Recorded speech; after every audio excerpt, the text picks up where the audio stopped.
Hey guys, thanks for coming back. This weekend I saw 42. That's right, I actually see movies that have nothing to do with action, comedies, or horrors. Really? It's not that weird. I played t-ball when I was little, as long as I didn't have flying balls coming at my face. Ha! I hate those guys. Anyway, roll the intro. With a K review! It's VIC? No, it's with a K. Oh. Okay, so the movie 42 is based on the life of Jackie Robinson. In this movie, he's played by Chadwick Boseman. Now, I really don't know a lot about Chadwick Boseman. He was in a movie called The Express where he played Floyd Little. Other than that, he's been in a couple series, and this is kind of his first big movie. Now, when a movie like this comes out, I get a little nervous because it's said it's based on a true story. And usually in Hollywood, when it says something is based on a true story, it usually means they're gonna bend it so it can be better on the screen. However, this is actually not so true for this particular movie because when I looked it up on the internet, which is the most trusted source of news in the world, I was really only able to find one thing that was wrong with the movie, and it has to do with one of the characters. I'll have a wiki link below if you want to follow that, but make sure to only follow that after you've gone and see the movie. So 42 is directed by Brian Hegland, and I probably pronounced that wrong, please forgive me. And he actually has some really interesting writing credits. He directed Payback, he also directed A Knight's Tale. Check in the wiki link that I have below if you want to see some more of his interesting writing credits. Now, since this is a baseball movie, I really kind of compare it to any other baseball movie that I've ever seen.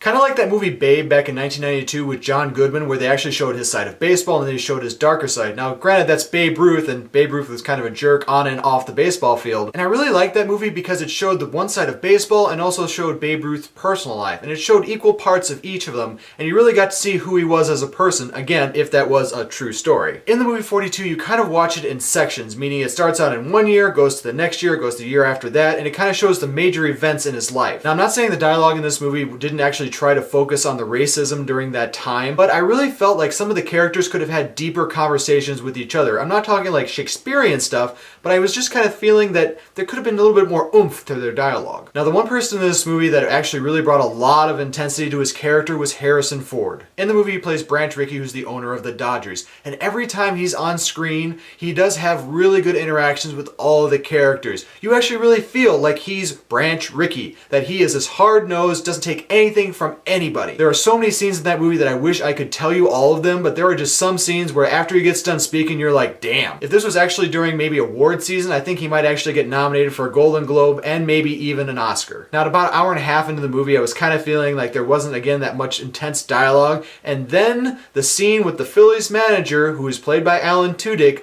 happened. I can't even tell you guys the amount of racist comments that Alan Tudyk said in that movie with a straight face and a smile. And this is just a personal message to you, Mr. Tudyk or Alan, because I know you watch this show.